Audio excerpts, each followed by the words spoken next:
ចាប់ផ្ដើមពេល19នៅពេលដែលចៃរ៉ូនិងចនេះកំពុងធ្លាក់ទៅលើសេះហើយមានអីទាញចៃរ៉ូទៅក្រោយជាមួយនឹងចនេះតែឥឡូវនេះពួកគេបានមើលឃើញច្បាស់ហើយតាអ្នកដេញតាមពួកគេនឹងគឺជា Mountain Team មិនមែនជាឪកូន3នាក់នោះទេហើយច្បាស់ណាស់គឺធីមបានប៉ះអីមួយពាក់ព័ន្ធណា3នាក់នឹងហើយទើបពួកគេអាចស្រូបទៅរក Mountain Team បានដែលកំពុងត្រូវបានទាញទៅក្រោយនឹងគឺពួកគេពិតជាភ័យមែនតើរីឯ Mountain Team វិញក៏អត់ទាន់បានដឹងរឿងអីទាំងអស់ហើយចៃរ៉ូក៏បានប្រាប់ថាបើសិនជាពួកយើង3នាក់ប៉ះគ្នាពួកយើងនឹងជាប់គ្នាដូចជាដៃឆក់អញ្ចឹងហើយចនេះក៏បាននិយាយថាបើសិនជា Mountain Team នឹងដឹងតែនៅតែមិនដឹងអីទៀតពួកយើងនឹងងាប់ទាំងអស់គ្នាហើយចៃរ៉ូក៏បាននឹកឃើញកំណត់មួយថានឹងធ្វើឲ្យ Mountain Team ធ្លាក់ទៅលើសេះរបស់គាត់ដែលគាត់មានកំណត់ថាគាត់ចង់យក Steel Ball គាត់នឹងគប់ទៅដល់ Team ហើយធ្វើឲ្យគាត់ធ្លាក់ទៅលើសេះគាត់ប៉ុន្តែក៏ចនេះប្រាប់គាត់វិញថាបើសិនជាគប់អញ្ចឹងអាបាល់ដៃនឹងហោះមករកចៃរ៉ូវិញហើយកុំគប់អីប៉ុន្តែចៃរ៉ូគាត់មានកំណត់ផ្សេងពីនេះទៀតគឺគាត់បានគប់ទៅលើដុំថ្មធំមួយដែលនៅក្បែរនឹងហើយធ្វើឲ្យវាខ្ទាតដើម្បីរំខានដល់ Team ហើយធ្វើឲ្យគាត់នឹងបានធ្លាក់ទៅលើសេះរបស់គាត់ហើយចៃរ៉ូក៏បានគប់ថ្មនឹងបែកមែន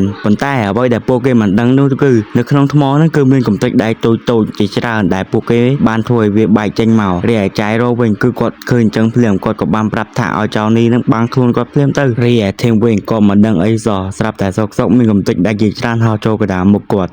តែធ្វើឲ្យគាត់មានភាពឈឺចាប់ជាខ្លាំងប៉ុន្តែដោយសារខ្ទាតកំទេចដែកនឹងហើយដែលធ្វើឲ្យ Team នឹងគាត់បានធ្លាក់ទៅលើសេះរបស់គាត់រីឯចូនីនិងចៃរ៉ូវិញក៏មិនរួចខ្លួនដែរព្រោះថាកំទេចដែកទាំងអស់ហ្នឹងគឺហោះចូលខ្លួនគាត់ទាំងអស់នេះរីឯ Team វិញគឺគាត់ចាប់អារ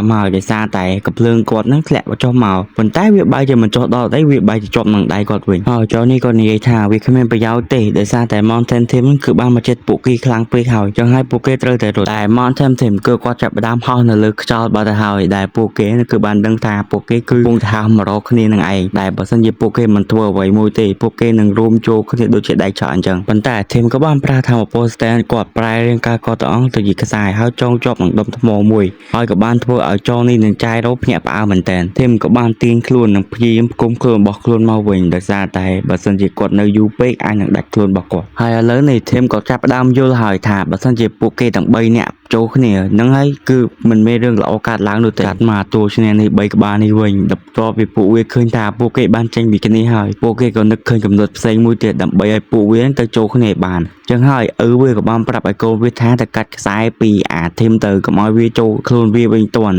ហើយនឹងធ្វើឲ្យពួកវារួមចូលគ្នាដោយតែចោលនេះក៏បានបញ្យល់ទៅដល់ធីមហើយគាត់ក៏បានយល់ថាបើសិនជាពួកគេប៉ះគ្នាពិតមែនពិតជាពួកគេនឹងស្លាប់ហើយថាមករបស់ពួកវាគឺស្រូបដែកឬក៏គ្រប់គ្រងដែកចឹងហើយធីមក៏ណែនាំពួកគេថាឲ្យនៅឆ្ងាយពីគ្នាទៅកុំមកជិតគ្នាពេកប្រយ័ត្នងាប់ទាំងអស់គ្នាវើយចៃរ៉ូក៏បាននិយាយថា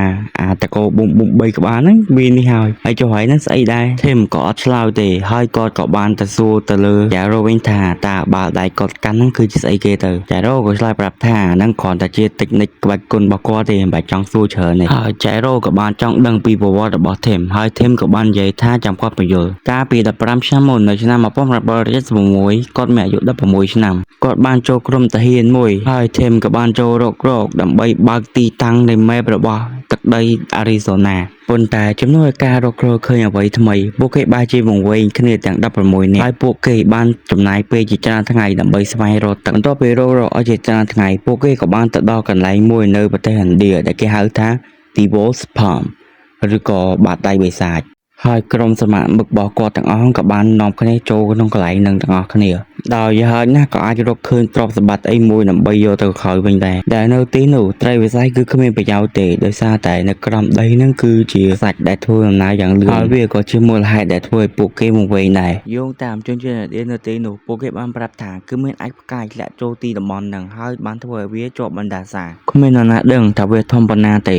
ហើយក៏គ្មាននរណាដឹងទីតាំងពិតប្រាកដរបស់វាដែរព្រោះថាមិនដែលរកឃើញប៉ុន្តែពួកគេគឺបានរកឃើញវានៅទីបញ្ចប់ហើយការរករបស់គេគឺប្រៀបដូចជារកអស់រាប់ម៉ឺនឆ្នាំអញ្ចឹងប៉ុន្តែដោយសារតែពួកគេរកទឹកមិនបានសេះក៏ចាប់ផ្ដើមងាប់រីឯមនុស្សវិញចាប់ផ្ដើមស្លាប់ម្ដងម្នាក់ប៉ុ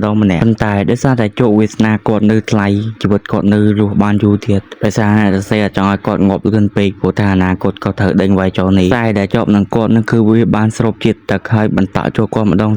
តិចដែលធ្វើឲ្យគាត់ភ្ញាក់ខ្លួនឡើងក៏បាននិយាយថាវាសឹងតែជាភ្នោកប់ខ្មោចសម្រាប់គាត់ទៅហើយប៉ុន្តែដោយសារតែគាត់ មានសំណាងទៅគាត់អាចរស់ដល់ឥឡូវនេះជនជាតិឥណ្ឌាបានហៅពួកធម្មពលទាំងអស់នេះថាធម្មពលបណ្ដាសាប្រហែលវាជាបណ្ដាសាមែនហើយព្រោះថាអ្នកទាំងអស់គ្នានឹងគាត់គឺស្ទើរតែស្លាប់ប៉ុន្តែគាត់ហៅធម្មពលនេះថា Stan ហើយបើគាត់គិតមិនខុសទេអាតកោប៊ុំ3នាក់នោះក៏វាមានធម្មពលពី Devil Palm នឹងដែរហើយធីមក៏បានប្រាប់ថាភាពស្រួលរបស់ដៃឆក់គឺវាមានអារម្មណ៍ថាខ្ចុះខ្សោយជាងមុនហើយឥឡូវពួកយើងចាប់ផ្ដើមធ្វើដំណើរបន្តទៅមុខទៀតឲ្យទៅឆ្ងាយពីពួកវាទៅដែលចុះនេះគាត់នៅតែស្លងអារម្មណ៍អំពីរឿងរបស់ធីមហើយគាត់ក៏និយាយចេញពាក្យថា Stan